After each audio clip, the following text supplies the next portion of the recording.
पूर्ण बैठक जो है हमारी पहले जो 5 सदस्यीय कमेटी थी उसकी एक बैठक चली।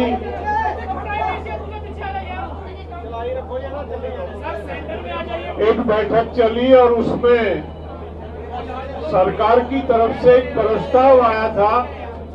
उस प्रस्ताव पे चर्चा हुई बड़े विस्तार से और उस प्रस्ताव को लेके आज हम जो संयुक्त किसान मोर्चे की बैठक थी उसमें आए, उसके समक्ष वो रखा गया। लगातार कई घंटे तक उस प्रस्ताव पे चर्चा हुई, साथियों ने अपने सुझाव दिए। कुछ इस तरह के सवाल थे जिनमें कुछ साथियों को स्पष्टीकरण की आवश्यकता थी। वो प्रस्ताव नोट कर लिए गए। उन प्रस्तावों को सरकार के जो भी विषय थे वो नोट कर लिए गए, उनको सरकार के पास भेजा जाएगा वापस और कल तक सरकार की तरफ से हमें उम्मीद है कि उसका जवाब हमको मिल जाएगा। कल दोबारा 2 बजे यहाँ पे बैठक रखी गई है। सरकार की तरफ से जो भी उत्तर आएगा उस पे चर्चा करके आगे की कार्रवाई तय होगी। क्या क्या वो स्पष्टीकरण लोगों ने किन बातों पे जिज्ञासा जताई कि इन पे स्पष्टीकरण चाहिए, ये क्लियर नहीं है या इसमें ये कमी है, जो बिंदु नोट कराए वो हमने नोट कर लिए थे।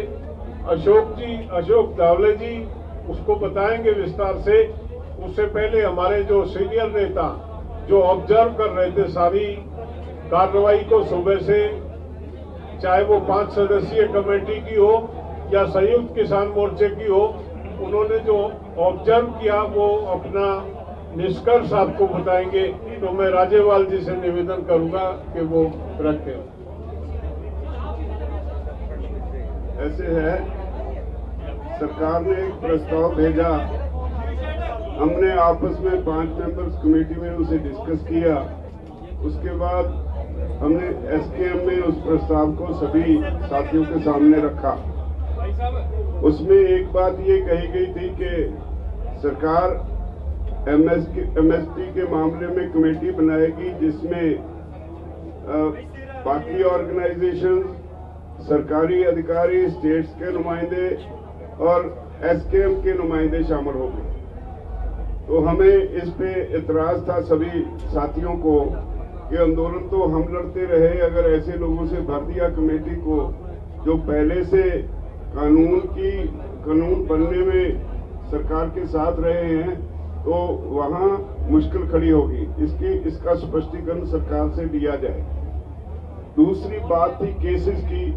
जो केसेस रजिस्टर हुए हैं सारे देश में, खास तौर पे हरियाणा, पंजाब, यूपी, राजस्थान, मध्य प्रदेश, इन जो नजदीक के राज्य हैं, उसमें उसके बारे में ये तय हुआ कि पंजाब ने तो ऐलान कर दिया है, बाकी उन्होंने एक शर्त लगा दी कि पहले ये मोर्चा उठाओ फिर हम आपके ये सारे केसेस वापस लेंगे।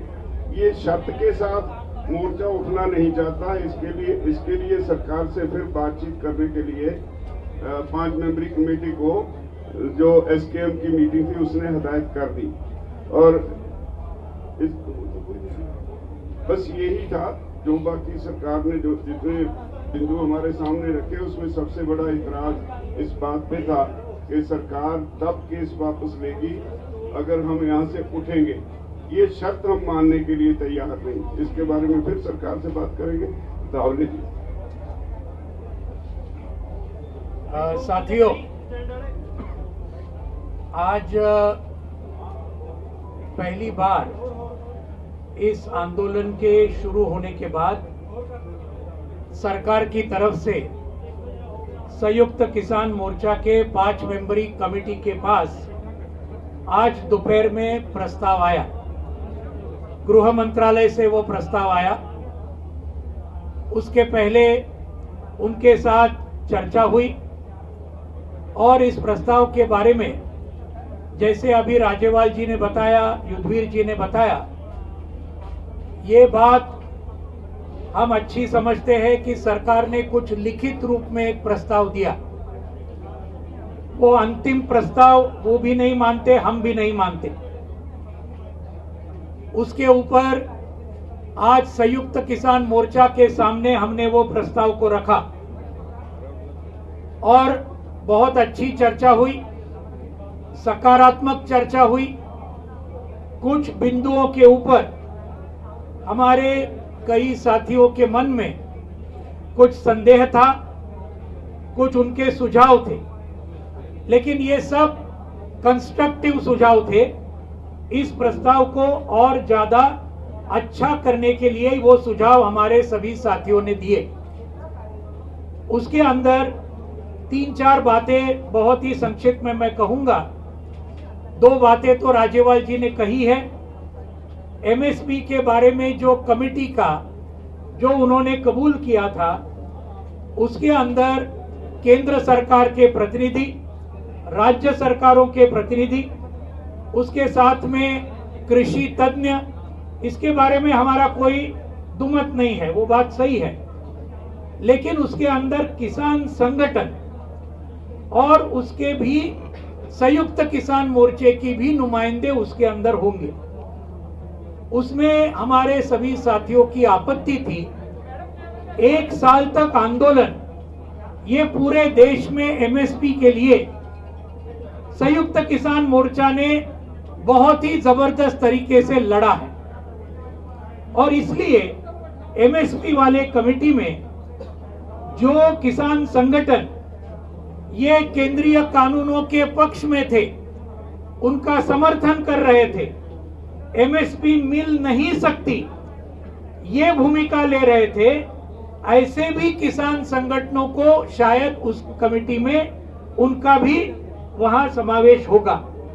तो हमारी आपत्ति ये है, केंद्र सरकार के बारे में सवाल नहीं, राज्य सरकारों के बारे में सवाल नहीं, या उनके कृषि तज्ञों के बारे में सवाल नहीं, लेकिन जो नुमाइंदे होंगे किसान आंदोलन के, ये संयुक्त किसान मोर्चा से होने चाहिए।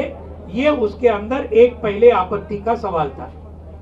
दूसरा सवाल, जो केस वापस लेने की बात है, कई साथियों के अंदर ये एक संदेह है कि ये कब होगी ये प्रक्रिया।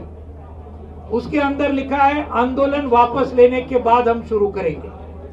हमारा कहना है कि ये एक विश्वास की बात है। अगर केस तुरंत, ये बात लिखनी चाहिए कि केसेस, और आप जानते हैं अकेले हरियाणा में 48,000 हमारे किसान भाई और बहनों के ऊपर आज केसेस जारी है, हरियाणा में, एक ही राज्य में।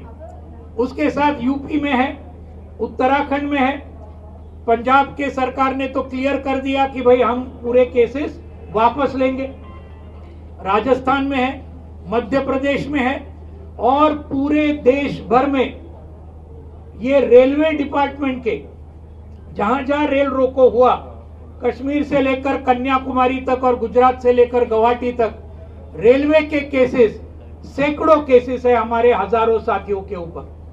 तो ये सब चीज कुछ एक समय, टाइम बाउंड इसके अंदर वापस लेना चाहिए, उसका तुरंत शुरुआत सरकार ने करनी चाहिए। नहीं तो ऐसा होता है, अक्सर हुआ है, जिसके बारे में आपको अभी शिव कुमार जी आपको मंदसौर का उदाहरण देंगे आपके सामने। ये सब किसान आंदोलन के उदाहरण हमारे सामने है। 5 साल हुए तो भी आज केसेस चालू है वहां पर। तो ये बात है। तीसरी बात, मुआवजा का बात जो है, ये मुआवजे के बारे में सरकार ने ये रखा कि सैद्धांतिक रूप से हमें मुआवजा, हमारे शहीदों को 700 के ऊपर हमारे शहीद हुए हैं, सैद्धांतिक रूप से हमें मंजूर है। लेकिन हम चाहते हैं कि पंजाब सरकार ने जो मॉडल दिया, 5 लाख रुपए का मुआवजा हर शहीद के पीछे और एक नौकरी, ये पंजाब सरकार ने जो ऐलान किया, उसके मुताबिक केंद्र सरकार ने भी अगर ये किया तो ये शहीदों को कुछ हद तक न्याय मिलेगा, उनके परिवारों को कुछ हद तक न्याय मिलेगा। ये बात है। इसके बारे में, बिजली बिल के बारे में उन्होंने लिखा कि सभी स्टेक होल्डर के साथ चर्चा होने के बाद ही हम ये बिजली बिल हम उसके सामने पार्लियामेंट के सामने लाएंगे। सही बात तो यह है 22 जनवरी के पहले जो हमारे 40-43 सदस्यों के साथ जो वार्ता के दौर चले थे, उनके अंदर सरकार ने यह कबूल किया था कि बिजली बिल हम पार्लियामेंट के सामने नहीं लाएंगे। ये हमारे एसकेएम के साथ जो पहले चर्चा हुई थी, लेकिन आज हम देखते हैं पार्लियामेंट के सामने वो लिस्टेड है, वो बिल, इलेक्ट्रिसिटी बिल, जिसकी वजह से न सिर्फ किसानों का नुकसान होगा, लेकिन वो निजीकरण की वजह से पूरे देश के सभी लोगों का बिजली का बिल बहुत बड़े पैमाने पर बढ़ेगा। तो ये बात को उन्होंने कहा हम बात करेंगे और फिर लाएंगे, तो उसका मतलब कुछ ज्यादा नहीं हुआ। हम ये चाहते हैं कि ये बिजली बिल पार्लियामेंट के सामने न आए, ये हमारा कहना है। देश की जनता को हम बचाना चाहते हैं। किसान आंदोलन सिर्फ किसानों के लिए नहीं लड़ रहा, पूरे जनता के लिए लड़ रहा है।